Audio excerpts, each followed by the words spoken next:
Good evening. Good evening, Hello. Aloy. Yeah. So are we going live Yes, yes, or yes. we Yes, are going live? yes, we will go live.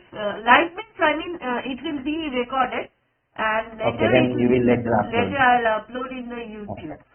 Right? Okay. Okay. So we are not going live, but it's pre-recorded, Yes, and you will upload pre-recorded it. and I'll upload later on. All right. All right. Yes. It's great to see you. It's Are great to you? see you as well. how was your book published session? I have It seen the was a pictures. very good session. Yeah. I have seen the pictures as well. You Okay, sent. okay, okay. It Yeah. was launched by one of the multimillionaires of India at present, Dev Garvi. So, Okay. not only my book, there were other people also in different walks of life. Mm-hmm. Some came there, like someone was a surgeon by profession, but they Oh. have different niches on which they published. Actually, this is part of an entrepreneurship, which we actually converted our passion to entrepreneurship. Okay. Right. And for myself, since I am in academics, so Hmm. my niche is basically the research, academia. Okay. And I love to research, and for the past so many years, my book is also centering on that international platform that I have spoken in various Mhm. international platforms from 2006 to 2023. Okay. During this Yeah, long you told me. journey, yes, sometimes as paper presenter, sometimes as research scholar award I have got from UK twice. Okay. So this all this it all these experiences, the practical experiences that I have gone through during this Mhm. long journey of mine, I try to put it into practical reality, that is to advise or given to the research scholars that to how to be in an unknown land, how to interact with people in with an unknown language, how to be Mm. comfortable in various things are there. That is the part of the thing is academic communication in international platforms and opportunities, challenges and strategies for success. So here is the Okay. main thrust area, that is the opportunities. What type of opportunities are there in the international platform, the challenges the research scholars face, and the strategies for success. And I'm also trying to coach.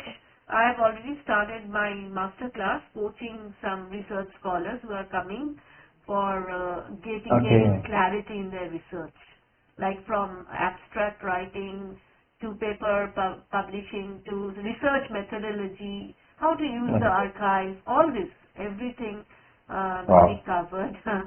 So I am trying to become both theoretical and practical, because only Okay. theory doesn't work until and unless Yeah. you practice in the ground. Yes. Exactly. Yeah. So that is it. When is your book going to be? Is it live? I'm not aware of it. So sorry No, about no, that. no. It will be available in the next year. I mean, in the new year. Okay. The coming Yes, year. Okay. yes, new year. I'll definitely let you know when Sure. it will Sure. be published. And Okay. okay, so you are at present in Tripura. Yeah. At present, I am at my home in Agartala. Agartala. Okay, great, Yeah. great, great. I Yeah. haven't been to Tripura, but I know that it's a very picturesque place. It is. It is. It is. We uh, have a legacy of almost 184 kings. my So God. we leave the legacy just right after the chronicles of British Kingdom. You know, Okay. there are so many kings and queens. So similarly, we also have 184 kings. We do not. I don't think so. In Indian history of royal chronicles, they do Uh, have such of the long lineage. yeah, definitely, definitely, definitely, definitely. Yeah. It is Maybe very nice place. You can come and see, visit. There yes, are so many. I will be, because my next thing which I am actually trying to research, that's actually Hmm. my real passion, which I am finding, that is Tibeto-Buddhist medicinal practices in the Okay. monasteries. And Okay. I have already visited in Sikkim called Dashiding Monastery, where I have met the Lama there also. And Okay. what to say, my most passionate research which I want to do is this centering around this Tibeto-Buddhist medicine, for which I have to learn the language too. The Tibetan language is necessary. Otherwise, the manuscripts will not be possible to read. You also have done your PhD in pharmaceuticals, right? Yes, History yes. of pharmaceuticals also. Yes. It's published from Rutledge and at present Wow. in 147 libraries in USA. It is Wow. available, yes. It's a huge achievement for a scholar or researcher. Yes, definitely. Yeah. It's also available in the Wellcome Trust History of Medicine Library. Wow. One of the mine, you can say, those people who are researching in history of science. So Wow. I have been there twice also. So now let us start, Yeah. right? Without Yeah. further delay. First of all, I would like to give you a very warm welcome from our Research Academia podcast that I have already started. And today our guest is Aloy Barma. Aloy Barma is a doctoral research fellow in film and media studies at the Department of Mass Communication, School of Economics, Management and Information Science, Mizoram University. He is a gold medalist in bachelor's in film and video production from Tripura University and received his master's degree in film studies from Jadavpur University. Barma's dissertation, Reading Contemporary Kokborok and Bengali Films and Videos in Tripura, History, Technology and Infrastructure, is a first pioneering research on Tripura's vernacular film cultures and industries. He has also authored books including Cinema as Art and Popular Culture in Tripura and Introduction, which is the inaugural research publication contextualizing Tripura's kokborok and Bengali film traditions within the broader Indian cinema spectrum. Besides being an active academician, Barma is also professionally involved in filmmaking and theatre. He has served as a faculty at the National School of Drama, Agartala. Barma was the sole scholar from India selected for the prestigious Inter-Asia Cultural Studies Summer School 2024 among 45 scholars worldwide.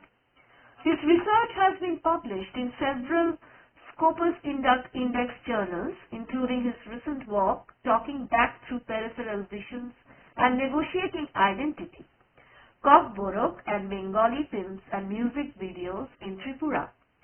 Featured in renowned journals like the Journal of Film and Video, his papers have been presented at the world-renowned conference at the Oxford University of London. His research interests encompass gender and identity, disability studies, film style and aesthetics, visual anthropology, and peripheral cinemas of the global south.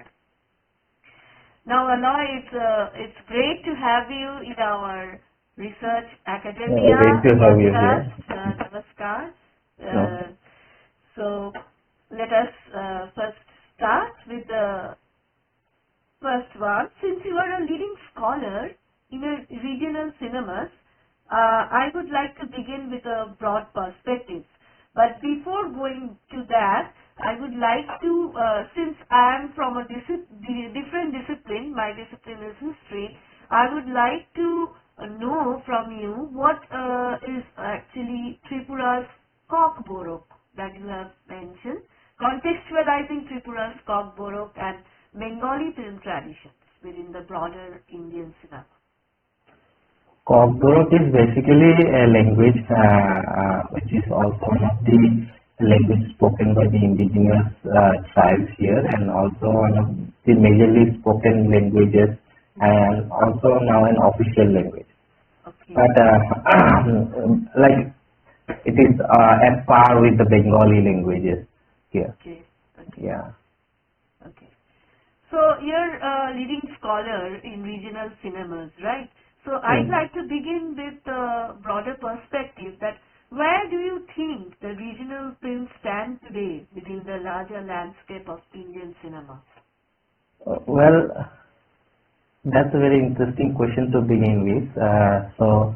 I would say that this invites much layered response than anything one-dimensional. Firstly, regional cinema in India is not something very monolith. We can understand it as a very complex ecosystem with its own hierarchies, its struggles, its triumphs. So, to place it within a larger spectrum of what we know as Indian cinema today, we first must face the multiple truths that coexist and sometimes very uneasily. So, on the one hand, we are witnessing heightened visibility for regional cinema with very sophisticated technological interventions of digital platforms, various film festivals nowadays taking place, and even with the pandemic-induced democratization of streaming apps. So now film forms from various languages and different other regions that were once considered peripheral are now making their way to larger audiences. So look at the trajectory of films from states like Kerala or even Tamil Nadu. These films just do not travel. They resonate with us. But here's the problem. With increased visibility, there is this risk of flattening their identity. Because when we view regional cinema through the lens of mainstream audience or global festival circuits, it often becomes a very kind of curated idea of authenticity or exoticism. So it's like you can say a kind of soft hegemony where the stories that get recognized are the ones that fit the preconceived notion about what kind of this, like what this region should present. And this is not to dismiss the platforms or festivals, but it is more of a reflection of how the center still defines the margins, and even when the margins come under the limelight. So now, like if we zoom out, we notice a subtle hierarchy within regional cinemas themselves. There are powerhouses like Tamil and Telugu cinema. They are also regional cinemas, so which are still categorized as regional, but they operate on a scale that rivals, if not exceeds, but even Bollywood in terms of production value, audience base and cultural dominance. Because nowadays Natu is so popular, they're even going to Oscars and other places. Okay. So then there are cinemas like Marathi cinema, Bengali cinema, or Malayalam cinema that are also often considered the bastions or of parallel or artistic storytelling. So, and then they occupy a middle ground in this hierarchy, because they are kind of very artistic. At the same time, they are doing very good in the Indian cinema spectrum. And finally, there are also something called peripheral and marginal industries that makes film in marginal language. Like there are several regions or languages for, let's say, Santali, Rajbongshi films, Karo films, Khasi films, or even kokborok cinema from Tripura, which these are all marginalized. I mean, these are all compartmentalized. Yes, in a way, because of the region. At the same time, right. Their language is not very dominant. Many of us who we introduce ourselves as Indians may not even heard about all these names of the languages. Yes, yes. So they remain largely invisible in their own and their rich storytelling traditions. So now, if we consider Northeast Indian cinema, it is still finding its place within this panorama. It is very vibrant, at the same time it is very politically charged also, and it is rooted in traditions that we say they are both hyper-local and universally resonant at the same time.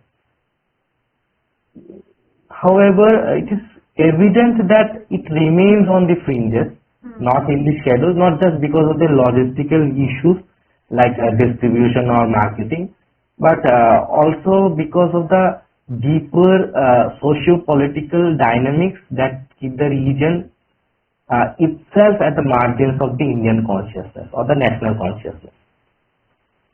But what is also fascinating is how these regional filmmakers they negotiate, their identity within this system.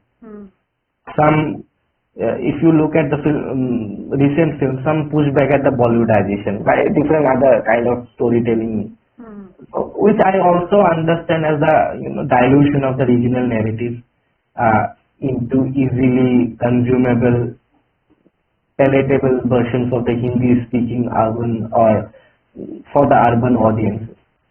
So, there are many, but others tend to embrace hybridity. Hybridity is being embraced nowadays, and they create works that straddle the local and the global at the same time. And then there are those who work entirely within the regional ecosystems. Those who make cinemas that may not even seek validation from outside audiences because they are making on their own. They are not like the popular Hindi-speaking belts. They are not seeking validation. Because there is no need. At the same time, the possibilities are very limited. So, coming back to your question, where does the regional cinema stand today? I would say it's at a crossroads. Okay. It's gaining recognition, no doubt, but the question is whether that recognition will lead to true emancipation or simply another form of co-option. Okay. And as scholar, as a viewer or critic, our role is to ensure that in celebrating regional cinema's emergence, we do not lose sight of its complexities, its diversities, or its struggles. So it is not just about bringing these films to light, but it is also about making sure that they shine in their own terms. Right. Yes. Yes. So marginal cinemas often resist dominant narratives, whether linguistic, cultural, or economic. And how do you see this resistance manifesting in Indian regional cinemas within and beyond the Northeast? Like I said, when we talk about marginal cinemas resisting dominant narratives or linguistic or cultural or economic, it is very important to recognize the complexity and the fluidity of what makes a dominant narrative.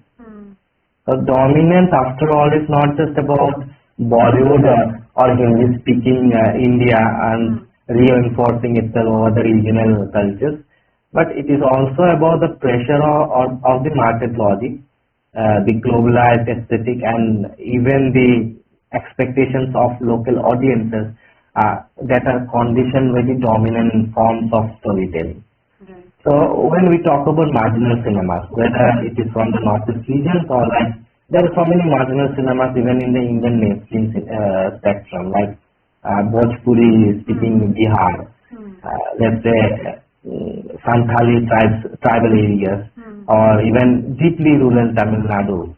So they often stand at the crossroads of negotiating these pressures while maintaining their own sense of identity.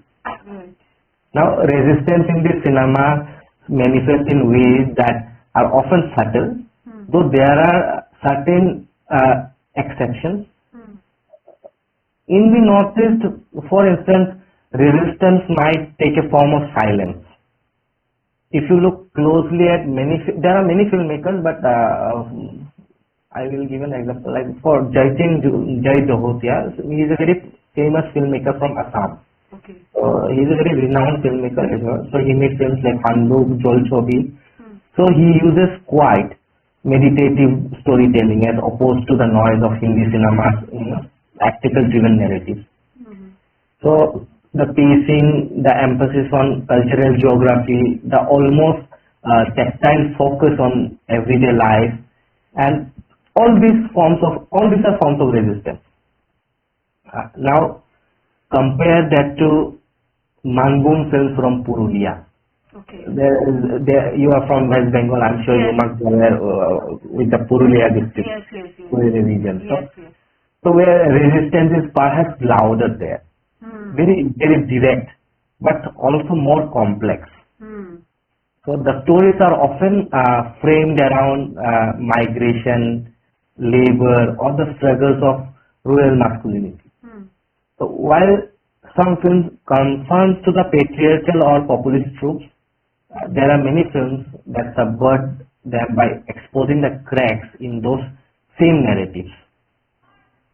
But what catches my attention more is how these films they assert their distinctiveness in parallel ways despite their differences.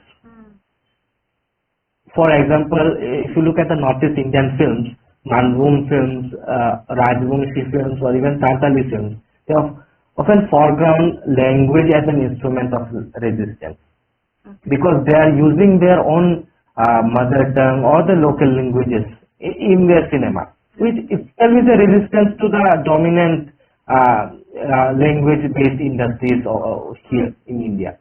So for them, speaking in one's own tongue or their dialect that refuse to conform to Hindi or the Northeast or the popular, let's say, English as a cinematic default, that becomes a political act. Yeah. So yet the strategies differ industry to industry. So in Northeast Indian films, if you look, language often conveys very quiet intimacy. Okay. If you look at Assamese industry, Manipuri, Khasi, Mizo, Naga, there are so many language-based industries over here in the Northeast itself. So, sorry. So these are languages of place that are knitted into the very soundscape of the film. But if you look at Manbhum video cinema, they uses language or bhasha as a weapon, as a weapon to reassert their relevance and cultural pride against the decades of being, stereotyped as crude or uncultured. There is this stereotype that goes on. People from Purulia district, that person must be may not be very literate, yes, or maybe very backward. Yes, right. So yeah. So why there is a need of preconceived notion? Yes. Preconceived notion. Preconceived notion. That's what makes the stereotypes. What is the need for Manbhum films then? They are also trying to assert their existence, Exactly. their relevance in the society, that they exist, and they know they are also making films. Whether it's good or bad, whether it's up to the standard or not, it doesn't matter. But they show that they exist. They prove that they exist. Exactly. And another commonality is the way the cinemas draw from the local to the particular is to tell the universal stories.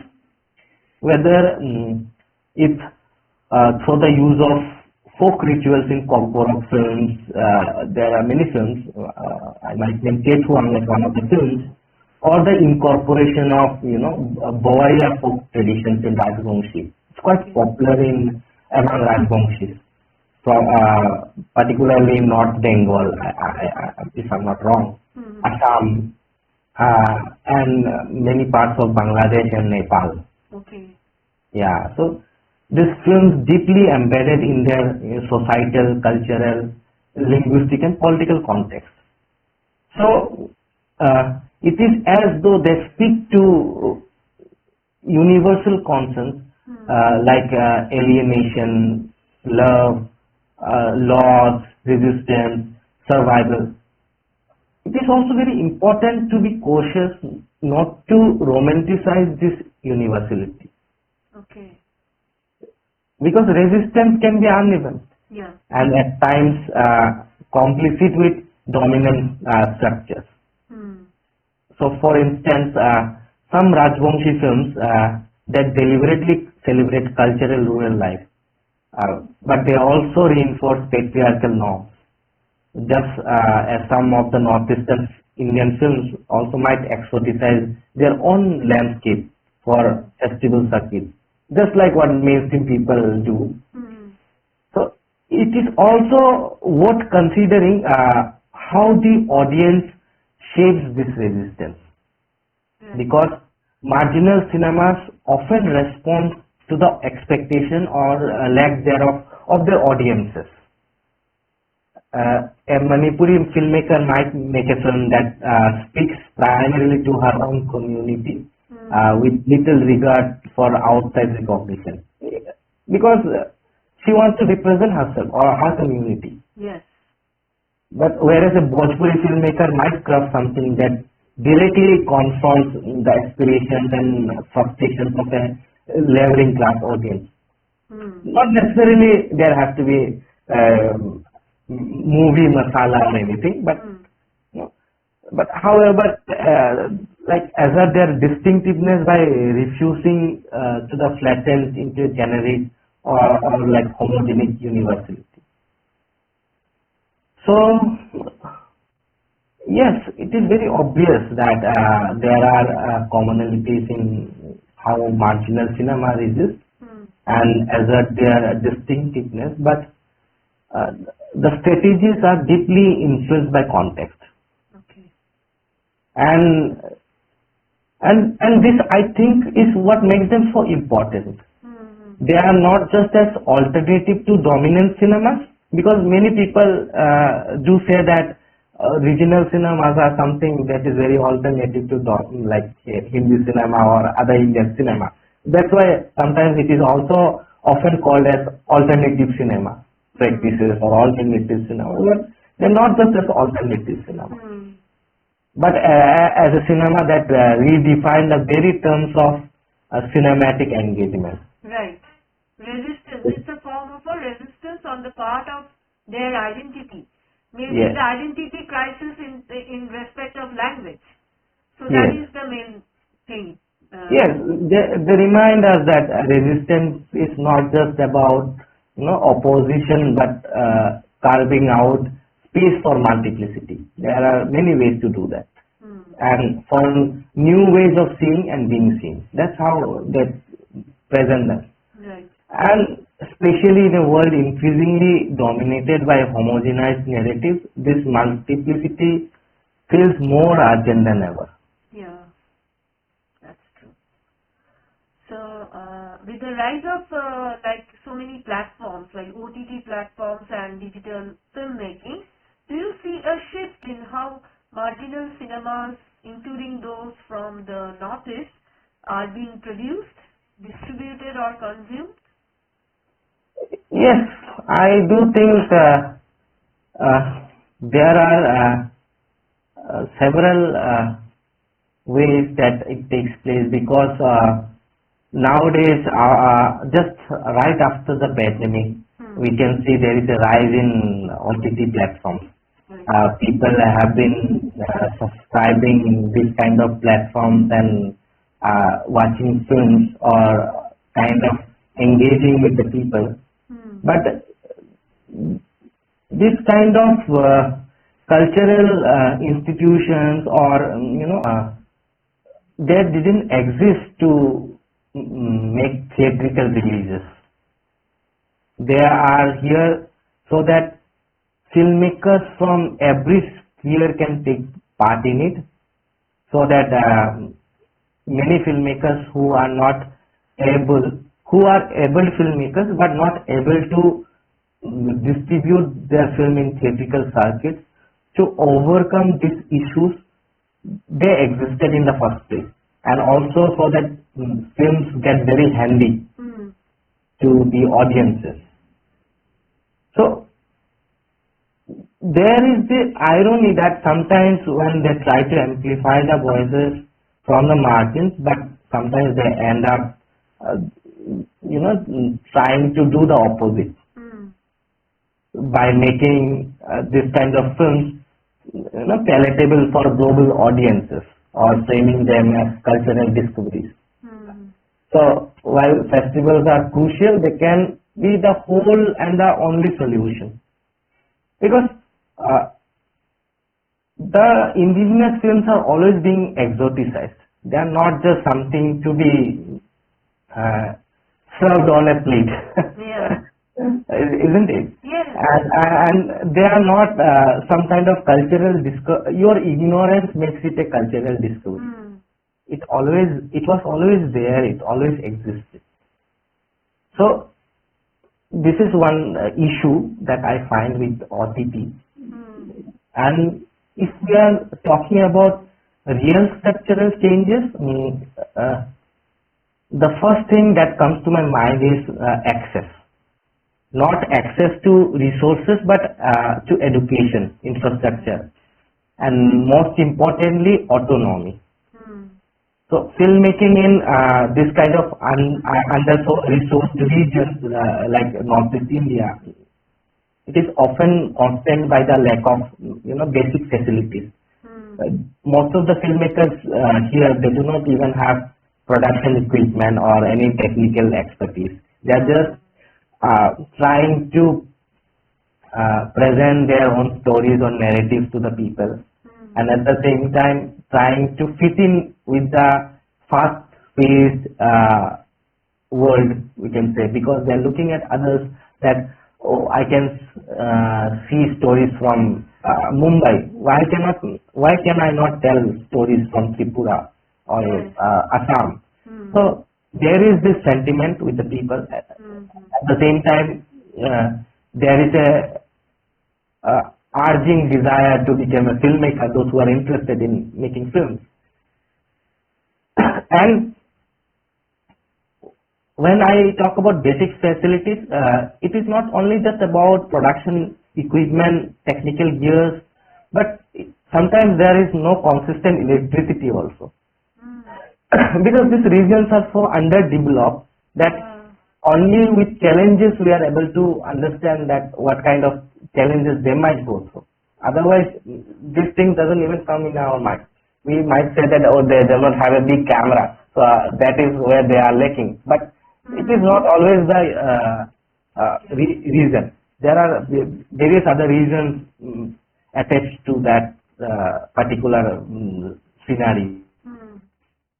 So this would be spaces to encourage filmmaking in ways that don't need to imitate Bollywood or fit into existing molds.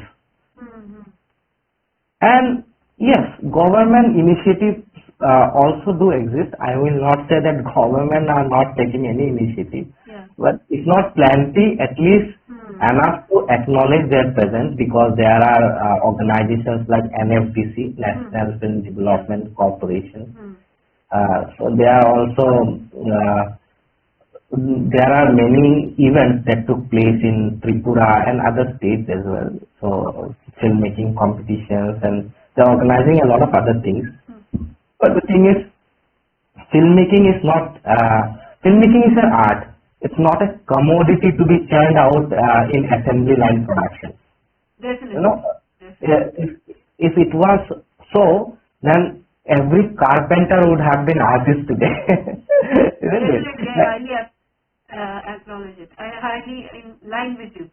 Yeah, every painter who is painting our walls at home, they would have been an artist today. So filmmaking is something that you can never, it's a very creative process. You cannot just it can never be institutionalized. You can teach someone how to make films, but you cannot teach someone to be a filmmaker. Exactly. So there is this constant pressure, Yeah. because art cannot flourish under the pressure of constant funding that Mm. tied to outcomes or quotas. Mm. One has to be that good to do by himself or herself. Mm. So it is something that you cannot ask for it. Yes. It has to be within you.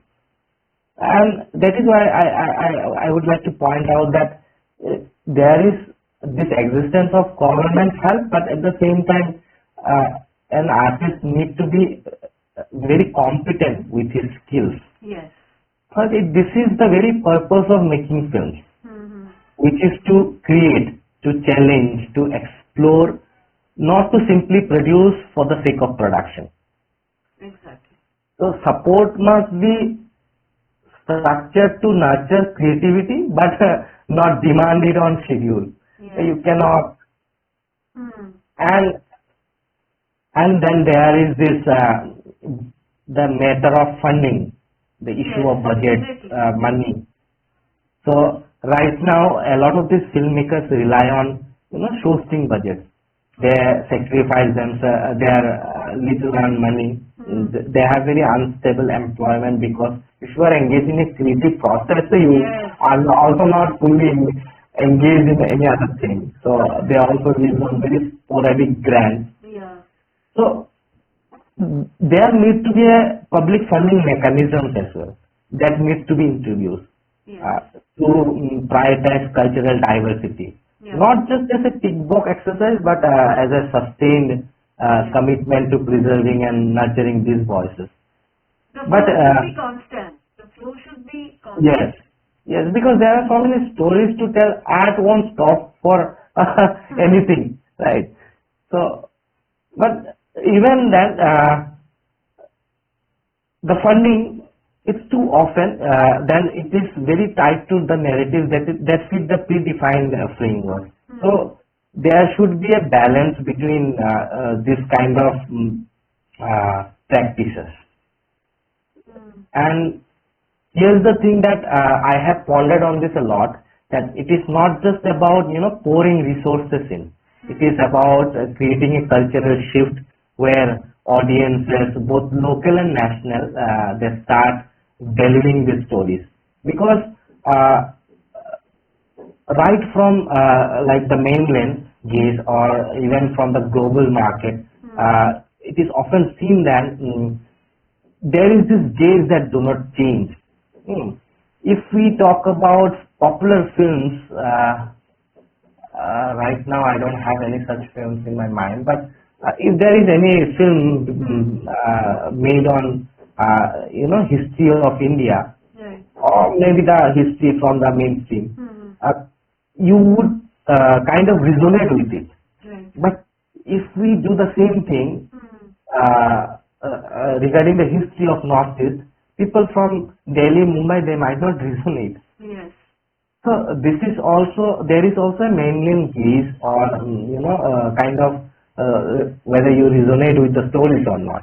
So this also stops the makers to take this techy road, because they think that it might also bring disaster or they might lose their hard-earned money with which they try to make the film.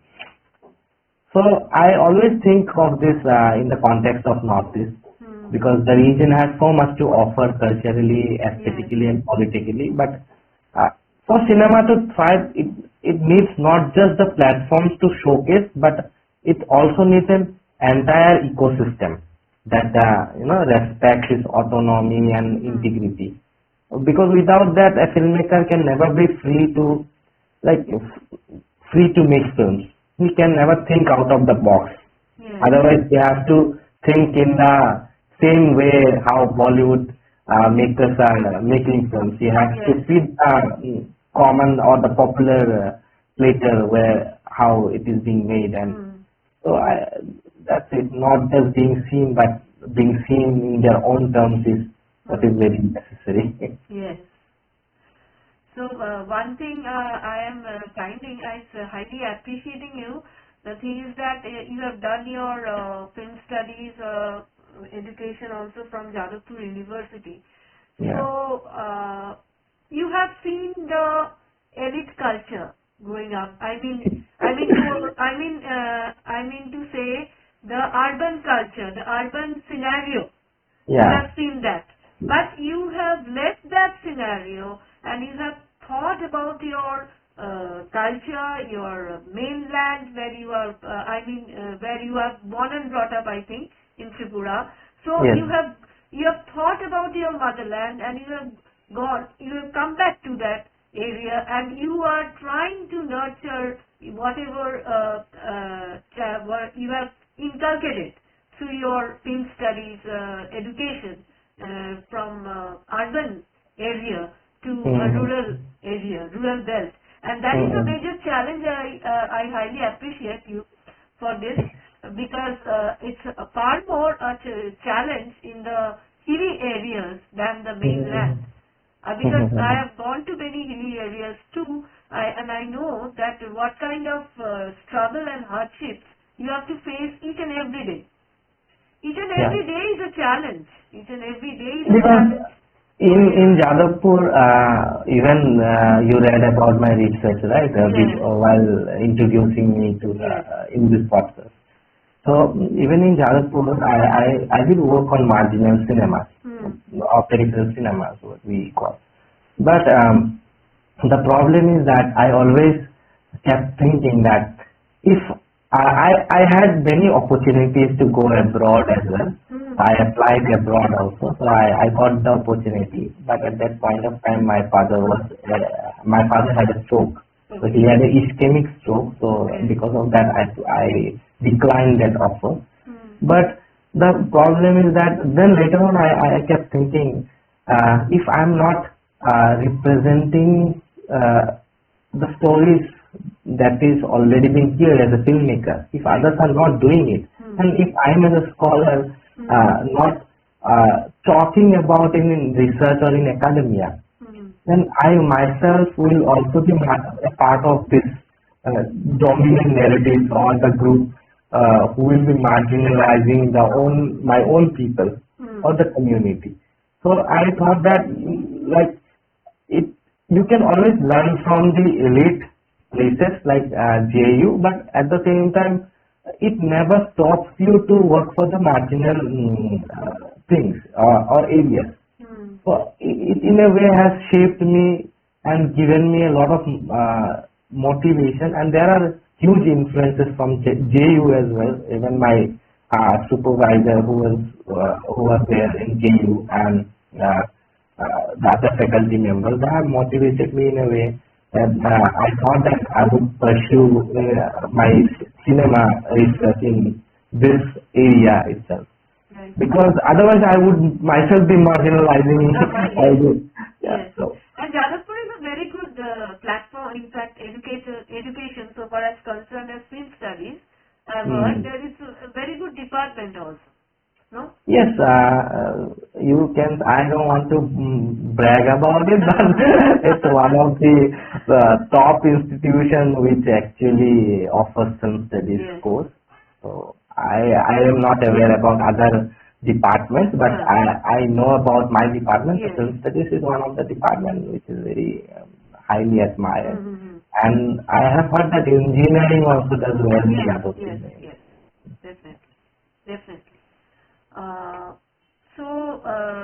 My last question to you, as a scholar deeply invested in regional and marginal cinemas, beyond these platforms, what structural changes do you think are essential to create a sustainable ecosystem for filmmakers in under-resourced regions like Northeast?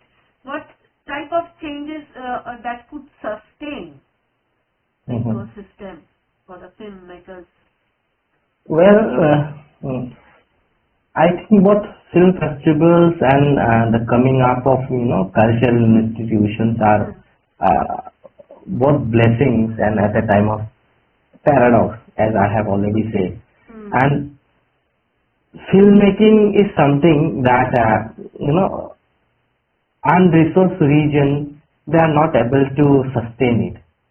So sustainability, there also needs to be uh, this needs to be backed up by a lot of huge funding. Right. Whether the funding is coming from a government body or a private body, irrespective of that, there needs to be a huge funding. Otherwise, filmmaking is not something like creating art. Yeah, definitely. I don't want to say that art is cheap, but like painting and other things, it doesn't have much cost involved. But filmmaking is something it has a huge cost Yeah. involved. It is also called the seventh art because all the accumulation of art comes into film and then it becomes a film. So it has so many things going on, and because of that, there are so many money is also a very important factor in making film. So if like as I have already told you that filmmaking is not something that could be created in assembly line production. So the problem is that sustainability is something that that is there only when something that you can create in assembly line production.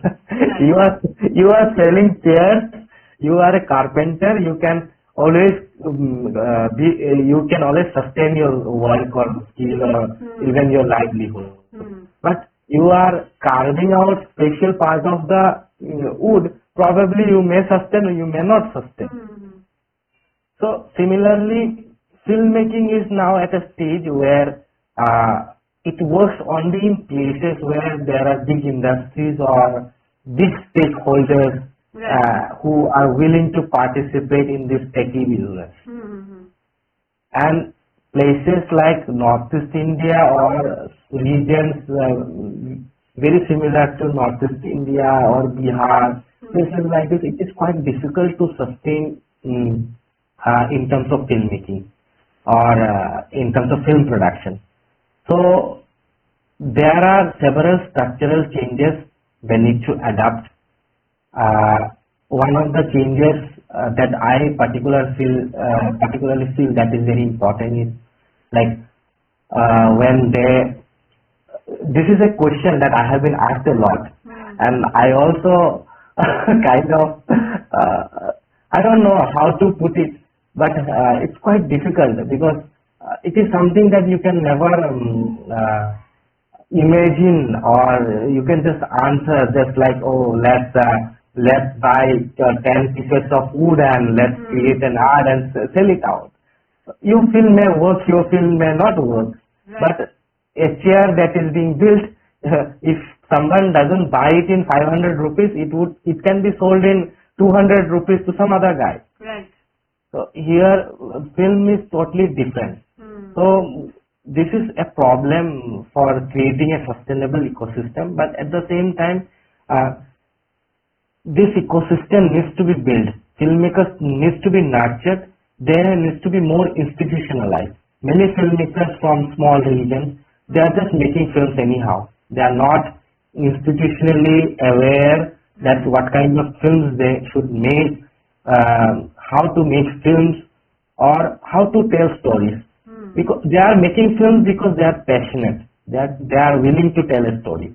They are not making films because they know how to make films. Right. So this is a gap that needs to be addressed, and this gap needs to be closed. So these are a few remedial measures probably we can take to ensure there is a sustainable ecosystem and kind of continue the practices and keep the art living, the filmmaking as an art. Yes. Also, so actually, filmmaking, no, so many artists like makeup artists, the one who are doing the lights, the sound.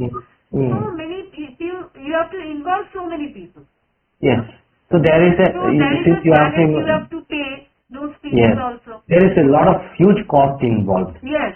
You have to pay those people who are working as a part of a crew member of your film production. At the same time, there are costs involved for this devices as well. Yes. You are not, if you are not a big filmmaker, you do not own a light. Even many big filmmakers, they don't own lights, they don't own sound devices. Yes. They are hiring from production. Definitely. So it has a cost involved. Mm-hmm. So and because of that, it is very difficult for small filmmakers to strive in that situation, Yeah. because you are not able to bring two people to work for your film even voluntarily, and it gets very difficult in smaller regions to bring all this equipment. Yeah. And suppose if somebody has the money to bring this equipment also, this place is so remotely alienated that it is quite difficult. Like if I am willing to shoot some particular film here in Tripura, probably I have to hire a camera which is a cine camera from Kolkata. This might not be so. During transportation, if anything gets damaged, it is also on me once again. So it is not with just cost involved, but it has very risky risk involved as well. So the situations, the scenarios are totally different when it comes to making films in this kind of region. And there are no private individuals, like there are no producers who are willing to produce it as well. There are not people involved. So here most of the filmmakers they themselves are the producers of their own films. Most of them are doing it. So that's how it goes. Definitely. But these challenges are real challenges, no? So yeah, it is. It is in fact very real, and challenge will lead you to success one day. Right? Yeah, I strongly believe, because like you are saying, no, in filmmaking, such a challenge facing with funds and all. My challenge is with dealing with different topics. To teach new topics, like in syllabuses each and every day. Now under the NEP 2020, that's a new structure throughout India. The undergraduate syllabus is framed in one structure. So in this structure, like in remote college like I teach in, always the infrastructure or the mechanisms are not working as it is working in Kolkata or in other premier universities. So my challenge is to take up new and new topics for teaching the students, because I find until and unless the syllabus is different, I will be going to only staying in my previous teaching experience. What I have done for the past 5 years, I have taught. I will be dragging the same thing. But my challenge is to meet with new and newer topics to teach. Like I request change in the syllabus. That will help me out to take up new challenges. Like any topic I can teach. I have that challenge. So this is my challenge. So for as a teacher, as a teacher. Yes.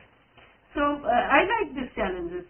I love to face these challenges, because challenges only will lead you to success. I feel myself. Yeah, that is true. At the same time, I have this philosophy that if something is going very wrong with you, the next right thing that happens with you might be the biggest success that you were waiting for. Because we often see there is something called arc of the story in film studies. Like there is this arc. So there is this rising hero, then he goes into conflict, then this resolution where he succeeds.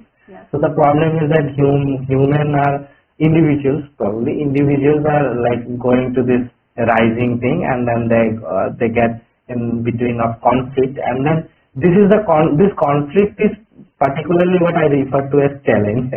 So if you are already in this position, probably the next right thing that happens to you is exactly the success that you have been waiting for.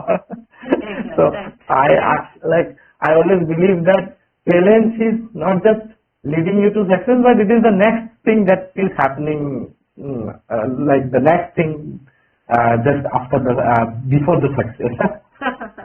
Right, very nice.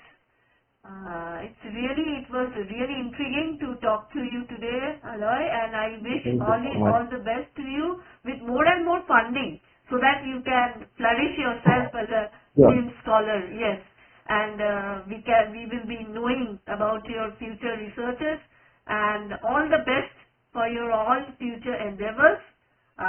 With this, let us end today for our. Okay. Thank you for having me here as well, Thank and you I'm very very glad that you have given me this platform or an opportunity to share my views and opinions.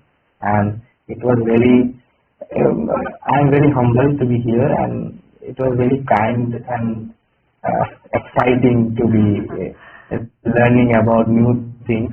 At the same time, I probably this will give me more opportunities to learn about others as well from through this platform. So Yes, we thank will you so get much. comments also, from the viewers, Yes, which will help yes, you out also. Yes, sure. it's great to meet you. Thank you so much, Aloy. Thank Thank you you. very much. Okay, namaskar. Okay. Should I disconnect? Yes, yes. Okay. Okay.